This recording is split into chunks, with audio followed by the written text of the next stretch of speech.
Hey y'all, this week on Meatless Mondays we're going to go for something in the old Moosewood cookbook. Something that I looked at quite a few times and I wasn't so sure about the original recipe.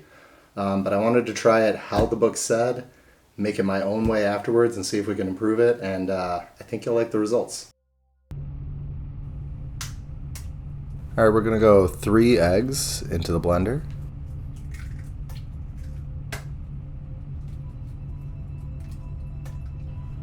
Follow that up with 3 tablespoons white flour.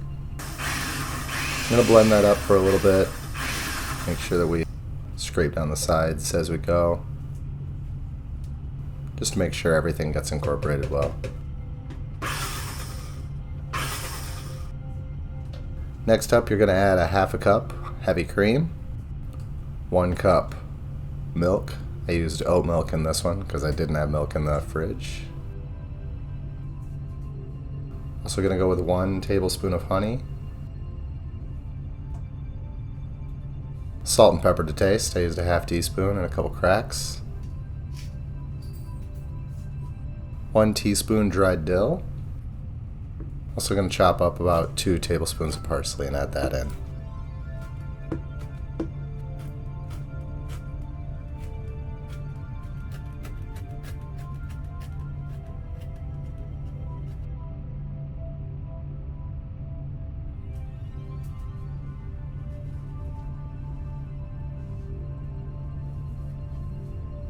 After the parsley, we're going to add 1 cup frozen corn. Then blend that all together until it's fairly smooth. Shouldn't have to scrape down here. It's a pretty liquidy mixture.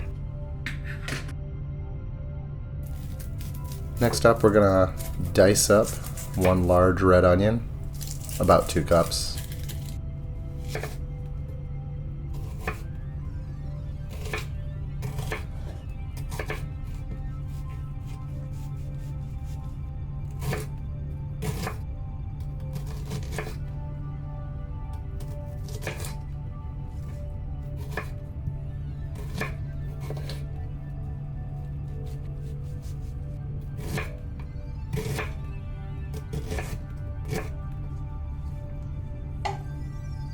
In a pan, we're going to melt 2 tablespoons of butter.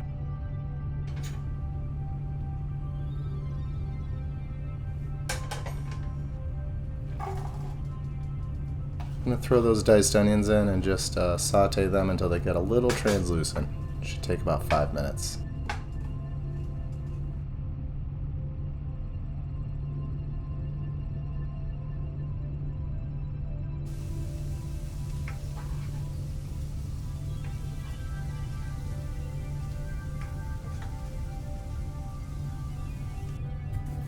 Next up, we're going to dice a green pepper about the same size as we did the onion.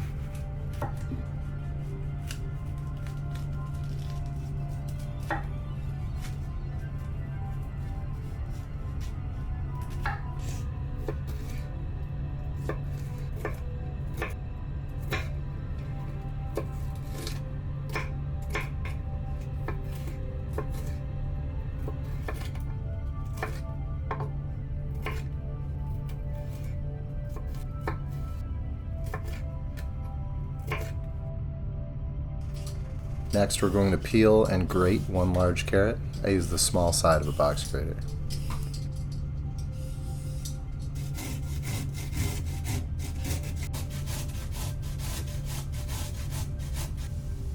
Once the onion is translucent, you can add the pepper and the carrot, then just stir well and combine.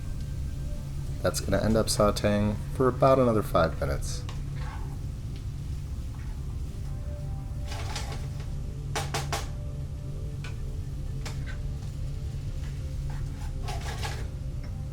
After about 5 minutes, your peppers and carrots should be a little tender.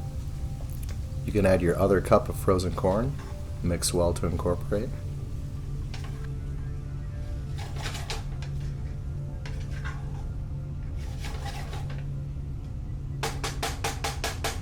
That's when I pour over everything from the blender.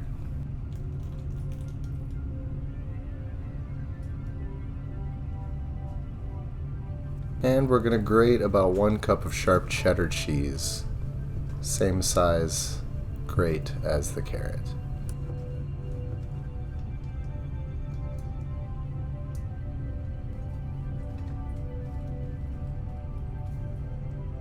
After the cup of shredded cheese is added, one last mix to fully incorporate.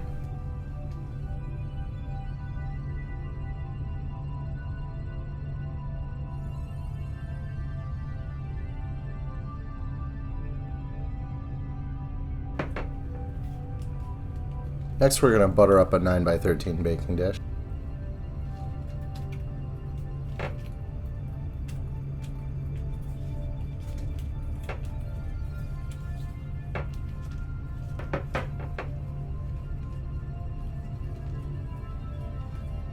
And it's as simple as pouring the entire mixture into the dish and making sure that it's evenly dispersed and flattened out.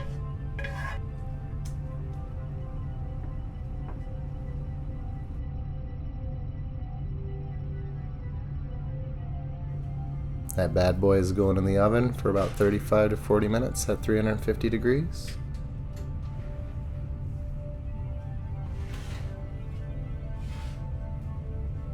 I like to use a knife to test the center to see if that custard-like mixture is set up. If the knife comes out clean, you're good to go.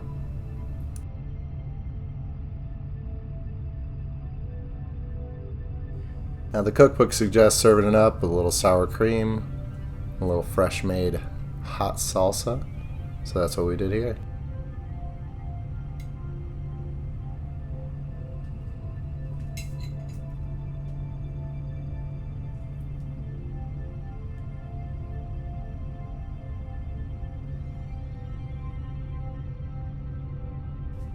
Making this dish the first time, I definitely recognized that it needed a little bit more depth of flavor, perhaps a little more texture going on.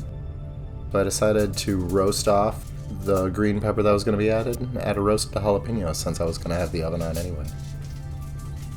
Coat those peppers in oil. Put your oven to the broil setting if you have it. Just continuously flip them and watch them. Make sure the oil's not smoking and the skin's not blistering too much.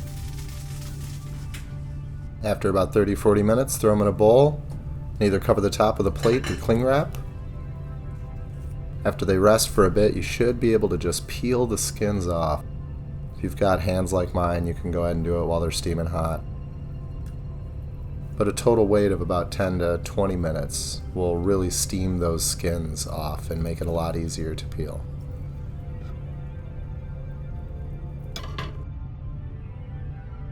Now we're going to switch over to oil instead of butter for pretty much everything here. And I figured adding a little bit of chorizo would add a little bit of that spice that we kind of needed. And leaning into that Mexican flavor, we're going to change up some of the spices and herbs that we use in this dish too. I just follow the directions on the package of the soy chorizo, and after about 5 to 10 minutes, remove it from the pan.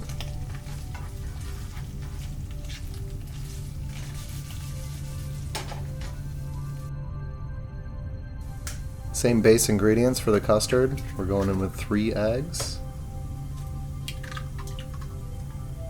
3 tablespoons of white flour, blending that together.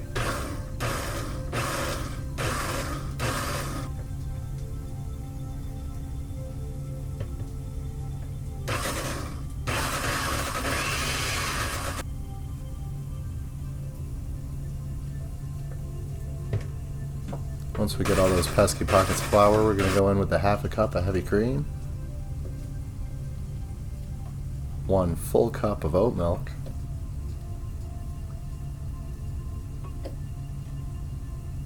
I'm going to stick with that 1 tablespoon of honey, but for the spices, we're going to switch it up with salt, pepper, a teaspoon of cumin, and a teaspoon of coriander.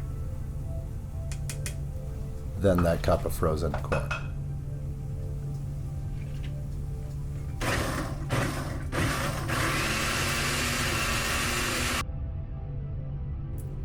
These old cookbooks are missing garlic in about half of the recipes. So that's going to be something you'll notice consistently that I'm adding to these old guys. So 2 large cloves of garlic to go in with those onions.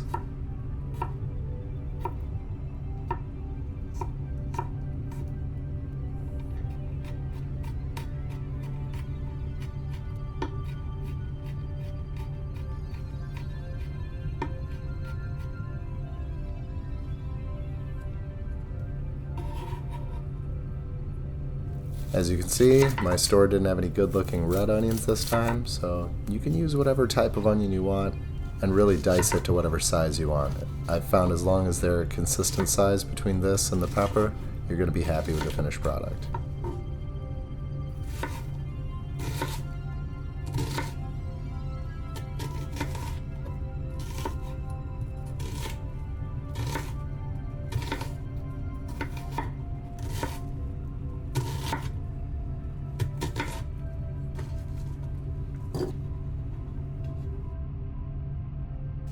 I went straight into the pan that had the soy chorizo oil left over and started to saute the onions and garlic until they were translucent.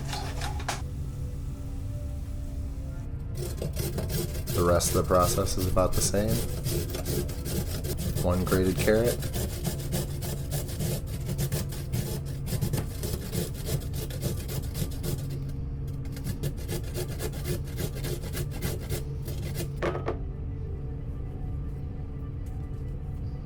After the onions are translucent and the garlic is fragrant, go ahead and add that grated carrot, roasted jalapeno, and roasted green pepper, and mix until incorporated.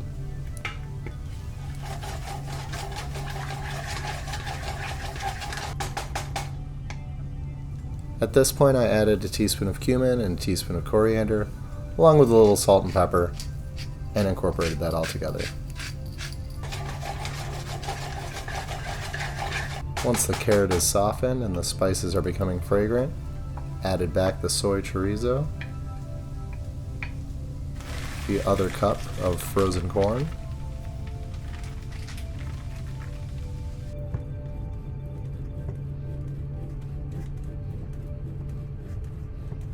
and 1 cup of that grated sharp cheddar.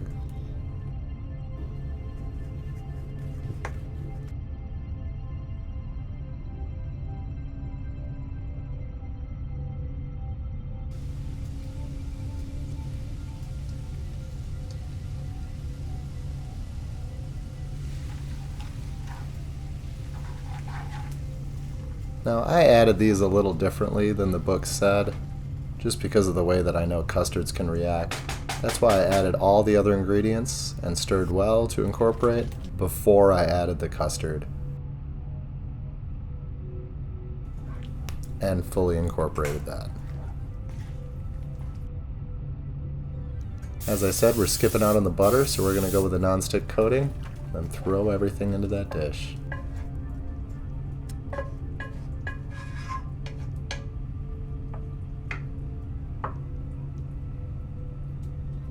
After we level it out, we're throwing it into a 350-degree oven. So I think we tried this at 40-45 minutes.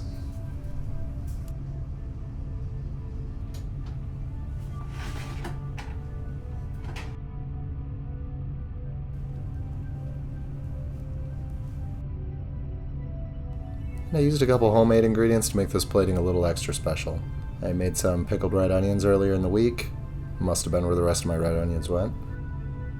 I plated it up with salsa the same way, but then I made a crema out of sour cream, mayo, and chopped cilantro. It just has a nice touch at the end. I think it goes to show, with a couple touches, you can fancy any recipe you find. Thank you for watching. I hope you enjoyed. If you did, don't forget to like and subscribe. And if you're into streaming, hop on over to my Twitch channel.